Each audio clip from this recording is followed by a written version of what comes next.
La Torah raconte dans notre paracha qu'Yitzhak devint aveugle dans sa vieillesse. Yitzhak fut aveugle des années durant, et c'est à cause de cette infirmité qu'il ne put quitter sa maison. Rashi explique que Yitzhak a perdu la vue afin que Yaakov puisse recevoir les bénédictions.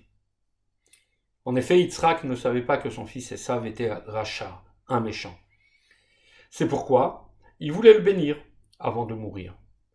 Mais Dieu savait que Esav ne méritait pas ses bénédictions et il décida que c'est Yaakov qui les recevrait à sa place.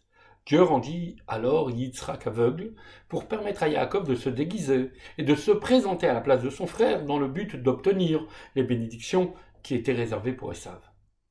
Si Yitzhak avait pu voir et reconnaître son fils, il n'aurait jamais donné les brachot, les bénédictions à Yaakov. Néanmoins, cette idée mérite vraiment d'être approfondie. Pourquoi était-il nécessaire d'ôter la vue de Yitzhak pendant tant d'années afin que Yaakov puisse recevoir les bénédictions? N'est-il pas plus facile, justement, d'ouvrir les yeux de Yitzhak pour qu'il se rende compte que Esav n'était pas celui qu'il pensait être? La réponse est simple et la leçon est forte. Dieu répugne la médisance, le lachon hara, même lorsqu'il s'agit d'une personne aussi méchante que Esav. En dépit du fait que Esav était un rachat, Dieu s'est abstenu de le publier.